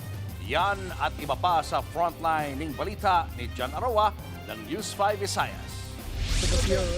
Parehong bagsak sa kalsada ang dalawang rider na yan sa Dagami, Leyte. Ang isa sa kanila, duguan at nakasubsub pa. Agad namang rumisponde ang rescuers at dinala sa ospital. Ang isa sa mga biktima na kalaunan ay namatay rin. Habang ang nakabanggaan niya, dead on the spot. Parehong lasing ang mga rider at napag-alaman pang mag-tune pala sila. Sa Kawayan, Biliran, patay rin sa aksidente ang dalawang gurong sakay ng motorsiklo. Bumili lang daw sila ng pagkain sa mataas na bahagi ng bundok. Hanggang sa nakatanggap na lang ng tawag ang mga polis tungkol sa mga naaksidenteng babae. Naabutan silang duguan sa kalsada. Dinala sa ospital ang mga biktima pero dead on arrival sila. Sa Cebu City naman, kitang umaandar ang jeep na yan at tumama sa nakaparadang van. Napag-alamang walang driver ang jeep. Anong nangyari? Bago ang aksidente, kitang bumaba ng jeep ang driver nito para buhatin ang labada papuntang laundry shop. Hanggang sa nakita na lang na kusang umandar ang jeep. Muntikan pa itong makasagasa. Ayon sa driver ng jeep, naka-handbrake naman daw siya nang bumaba ng sasakyan. Inaalam pa yan, bagamat nagkaarigluan naman na sila ng may-ari ng van. Pasado 10:00 ng gabi naman sa maluwag na intersection na ito sa Cebu City pa rin. Kitang tumawid ang e-bike, sakto namang dumating ang umaharurot na motorsiklo. Nauwian sa banggaan. Sa tindi ng impact, tumilapon ang rider at kanyang angkas. Tumagilid naman ang e-bike na may 3 sakay. Sugatan silang 5. Sa huli, nagkaarigluan din sila. Nagbabalita mula sa Frontline, Janarua, News 5, Visayas. Sugatan ang isang lalaki sa Iloilo matapos siyang tagain ng sarili niyang anak. Ayon sa pulisya, dala ang bolo, lasing na nagpunta ang tatay sa bahay ng kanyang anak. Tinangka niyang tagain ang anak pero nakaiwas ito at nakipagtagaan din. Nasa pool sa dibdib ang tatay. Nagpapagaling na siya sa ospital. Nagkasamaan daw ng loob ang mag-ama. Nahuli naman ang anak na mahaharap sa kasong frustrated homicide.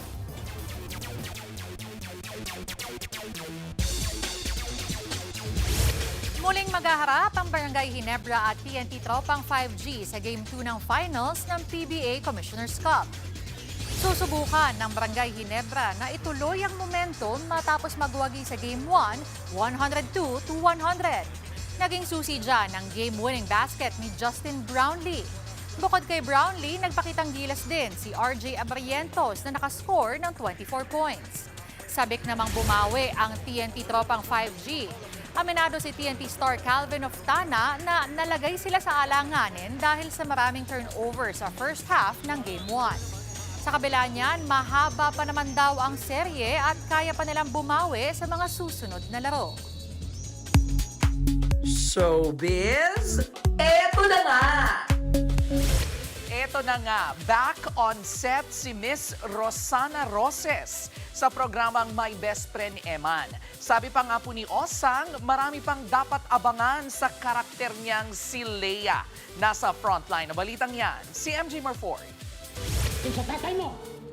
Matapos mabunyagan nakaraan bilang dating asawa ni Governor Gaspar Mireles, played by Michael De Mesa, hindi pa tapos ang kwento ni Leia.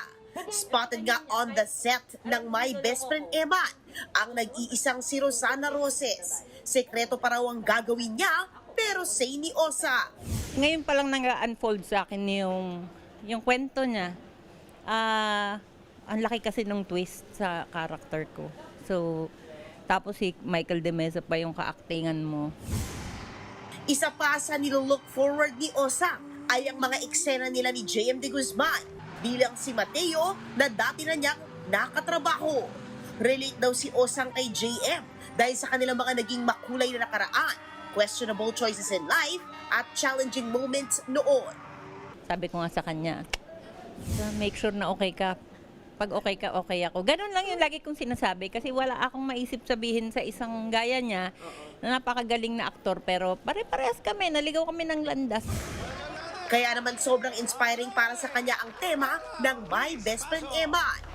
Ano to hindi siya nagpipreach itong kwento. Hindi siya nagpipreach, hindi kanya pinipilit maniwala sa gusto niyang iparating. Pero ikaw bilang tao, since naranasan mo na yung mga bagay na yun, para ka na lang niyang inaakay kung saan siya papunta. Isa lang si Osang sa mga dapat abangan sa lalo pang gumagandang kwento ng My Best Friend Eman. Weeknights sa TV5. May catch-up episodes din sa Weekend Trip ng Kapatid Network. Nagbabalita mula sa Frontline. MJ Marfori, News 5. Susunod, multi-cab driver. Sinaksak ang kanyang kapwa-tsuper nang dahil sa agawan ng pasahero. Lalaking 6 na araw na wala sa Mount Everest, pinaglamayan na, pero buhay pa pala. At sa A Secret in Prague, Enrique Hill napawaw sa knife skills ni Blight, aka Kiara. Tutok lang mga kapatid, magbabalik pa ang Frontline Pilipinas.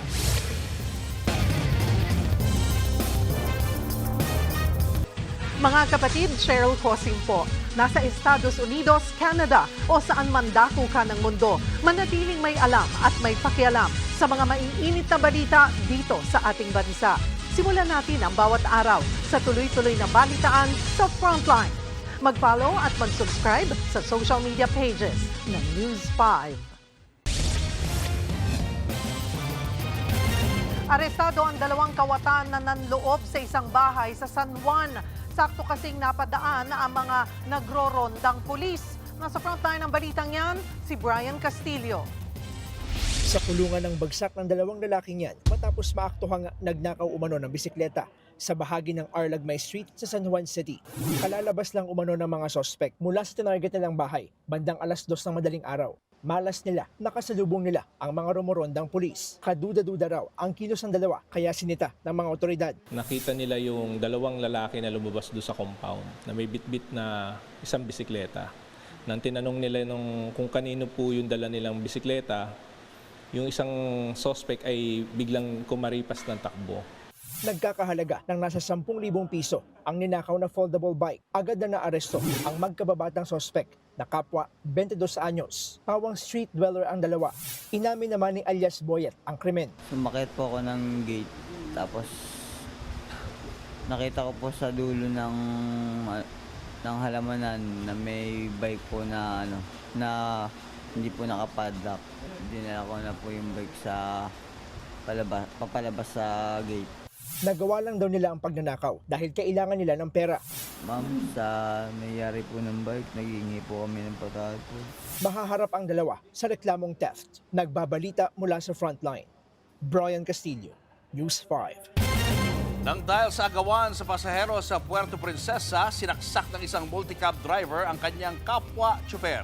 Sa video, makikita kung paano niya tinadyakan ang nakaalitan nito. Kinuha pa ng salarin ang kutsilyo sa kalsada at umambang mananaksak ulit.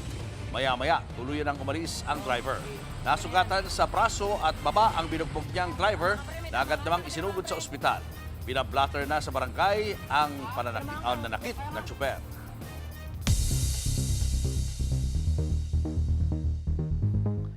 Pinaglalamayan na pero buhay pa pala ang Sherpa guide na nawala ng 6 na araw sa Mount Everest sa Nepal.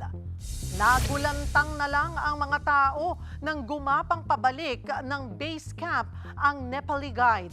Huling nakita ang Sherpa sa death zone ng Mount Everest matapos itong mahiwalay sa kanyang kasamang hiker. Hinanap naman siya. Pero makalipas ang halos 1 linggo na walang pagkain, tubig at oxygen, inakalang nasawi na siya sa bundok. Nang matagpuan ng Sherpa, agad siyang ni-rescue sa pamamagitan ng helicopter. Tad-tad ng frostbite ang kanyang mga kamay. Pero bukod dyan, nasa maayos na kalagayan ang Sherpa.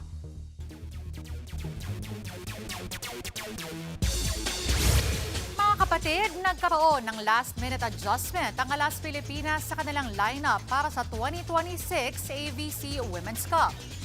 Sa official website ng torneo kagabi, panandali ang nawala sa lineup si dating NU standout Alyssa Solomon.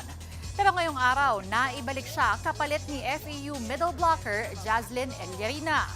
Matatanda ang nag-backout si Solomon sa 2026 PBL draft para sumali sa national team. Magaganap ang torneo bukas sa Ilocos Sur, June 6. Makakalaban ng Pilipinas ang Uzbekistan. Showbiz, eto na nga! Mga kapatid, eto na nga, shook malala si Mikoy aka Enrique Hill sa pabitang knife skills ng sweetheart niyang si Kiara na ginagampanan ni Andrea Brillantes sa A Secret in Prague.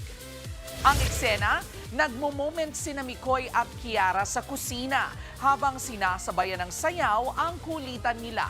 Nang bigla na lang dinampot ni Kiara ang kutsilyo at saka ito pinaikot-ikot sa ere, sabay hagis sa knife holder like a real assassin that she is. Aliw naman ang reaksyon ni Mikoy na idinaan na lang sa pagpapakyut ang pagkagula.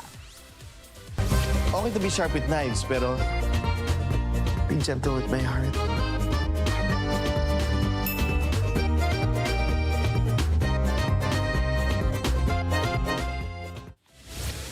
Eto pa nga mga kapatid, huwag po nating palagpasin ang panonood ng mga paborito nating primetime shows dahil huling gabi na po ng ating kapatid Manalo, Manood at Manalo viewer promo. Manood lang ng A Secret in Prague at My Best Friend Eman. Mamaya mula 8 p.m. hanggang 9:30 p.m. Abangan po ang episode hashtag sa screen at iscan lang ang QR code. Tsaka i-submit ang inyong detalye kasama ng inyong nakitang hashtag. Isang entry lang po para sa kada viewer per episode. Huwag palagpasin ang chance nyong manalo ng up to 500,000 pesos. 5 po ang pwedeng manalo niyan.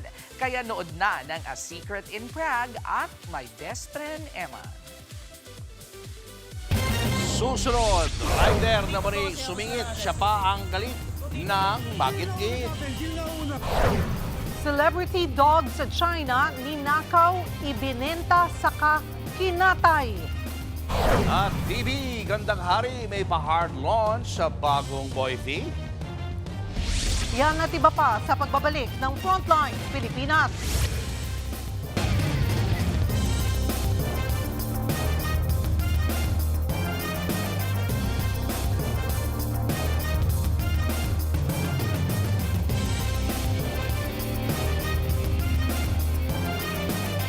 Mga kapatid, Julius Babaw po, nasa Middle East o saan mang dako ka ng mundo, manatiling may alam at may pakialam sa mga mainit na balita dito sa ating bansa.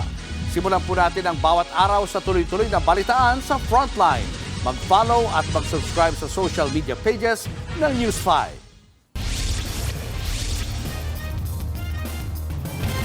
Viral ang sagutan ng dalawang rider na nagkainitan sa gitna ng kalsada. Pero ang twist, kung sino pang mali, siya pa ang galit. Ano po sa atin? Sino po sa atin? Kasi nandito po kasi ako sa left side eh. Kung dito kayo... Sino nauna sa atin? Sino nauna? Oh, ako po yung nasa unahan eh. Sino nauna? Sino tinamama? Kayo ang magkakasama. Huwag kayo dyan nakaka-store po kayo sa traffic oh. Nakaka-store po kayo sa traffic oh. Doon kayo sa gilid mag-away, wag dito oh. Ba't ka nagalit ka rin? Eh tingnan mo, nakaka-store po kayo sa traffic oh. Traffic kayo, borse ka ba? Pakaliwang linya ang tinatahak ng rider na nasa video. Maya-maya biglang sumingit ang isa pang rider. Dahil nagkagit-gitan na sugatan ang backride ng sumingit na rider. Dito na nagsimula ang sagutan hanggang sa magmura ang sumulpot na rider.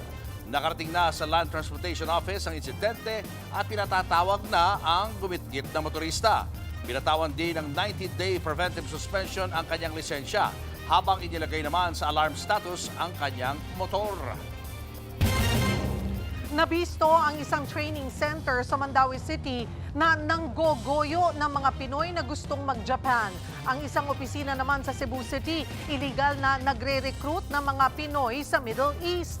Nasa frontlining balita si John Naroa ng News 5 Visayas.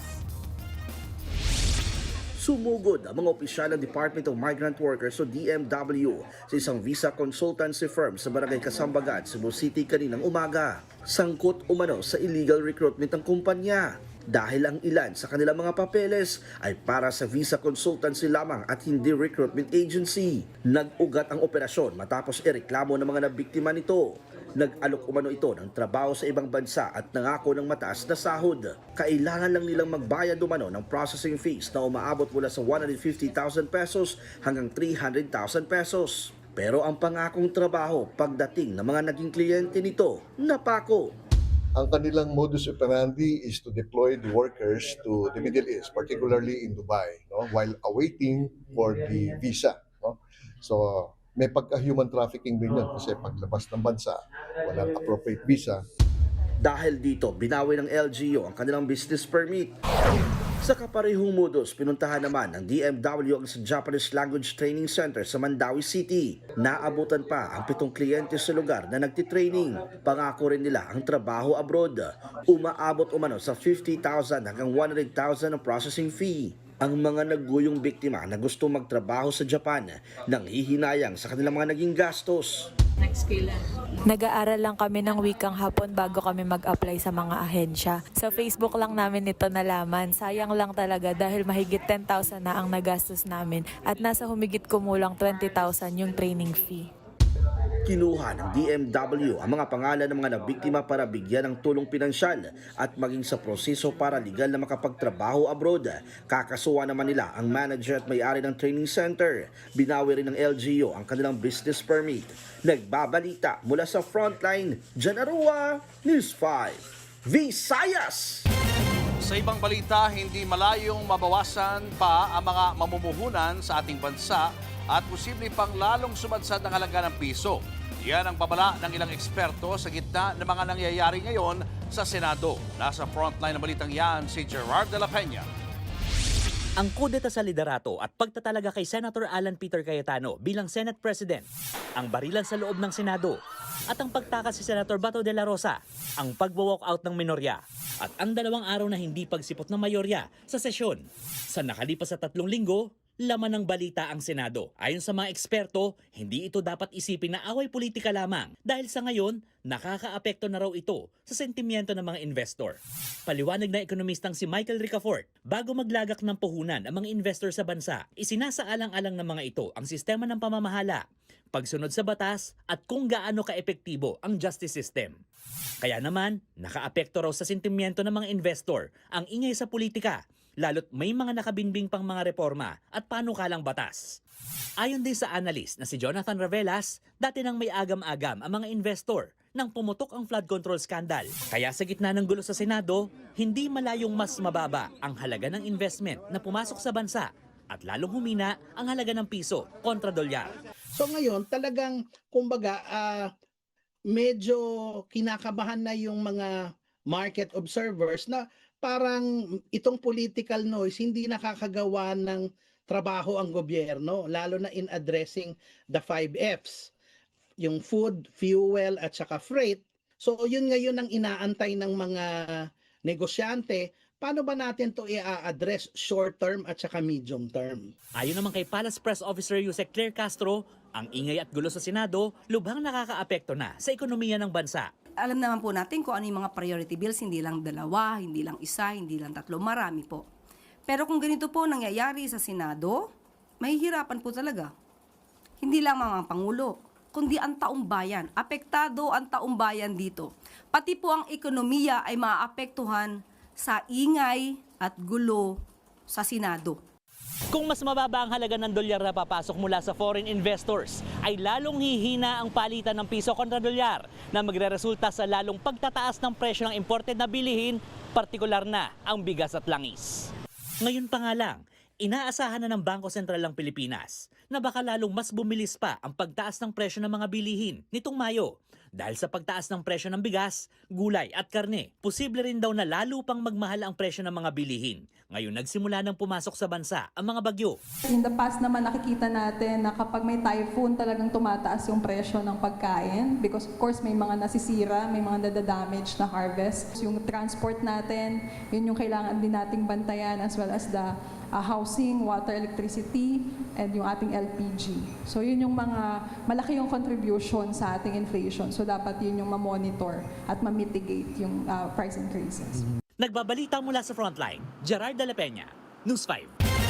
Ibinasura ng Sandigan Bayan ang isa sa pinakamalalaking kaso na inihain ng gobyerno kaugnay sa ill-gotten wealth ng pamilya Marcos. Sa desisyon na inilabas ng Sandigan Bayan noong Martes, na-dismiss ang civil case number 0141 matapos inihayag ng Presidential Commission on Good Government o PCGG na hindi na ito maghahain pa ng dagdag na ebidensya. Sa manifestation ng gobyerno noong nakaraang buwan, sinabi nito na karamihan sa mga ari-arian ay na-recover na.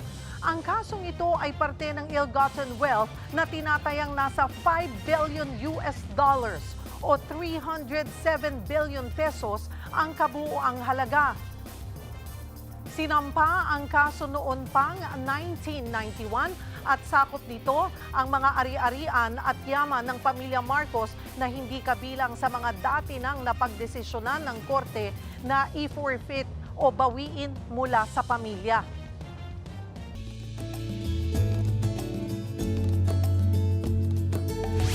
Lubos ang pasasalamat ng Alagang Kapatid Foundation para sa kahong-kahong kumot, tsinelas at tuwalya na ibinahagi po sa atin para maipaabot sa mga kapatid nating nangangailangan. Mahalaga po ang bawat piraso ng mga ito lalo na sa panahon ng kalamidad. Ang amin pong pasasalamat sa Landco Pacific Corporation sa patuloy na pakikiisa sa adhikain ng Alagang Kapatid Foundation na makapaghatid ng kalinga at pagmamahal saan man panig ng bansa.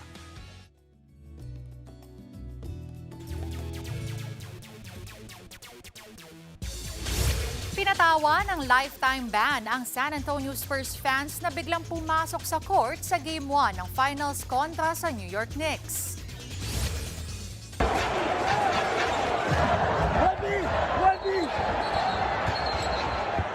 Attention! Attention!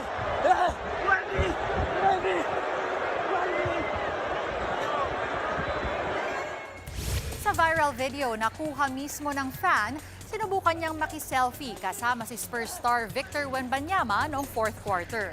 Pero hindi niya rin naman ito napagkasya sa kuha dahil sa sobrang tangkad.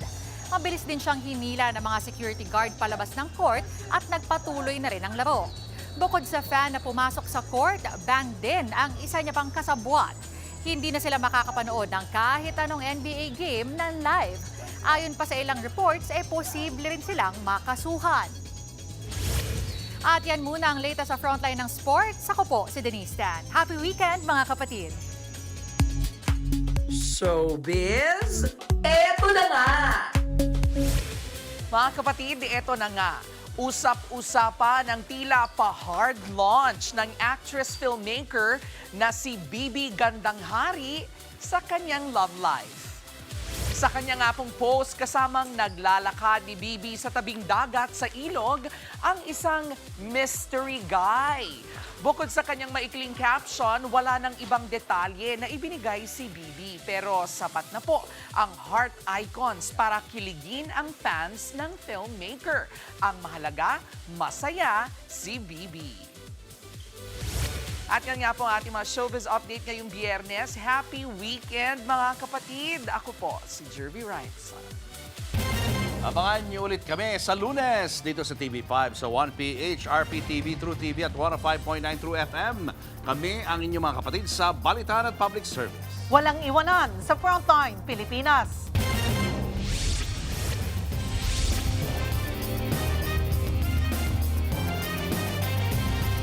Mga kapatid, Cheryl Cosim po. Nasa Estados Unidos, Canada o saan mang dako ka ng mundo, manatiling may alam at may pakialam sa mga mainit na balita dito sa ating bansa. Simulan natin ang bawat araw sa tuloy-tuloy na balitaan sa Frontline. Mag-follow at mag-subscribe sa social media pages ng News 5.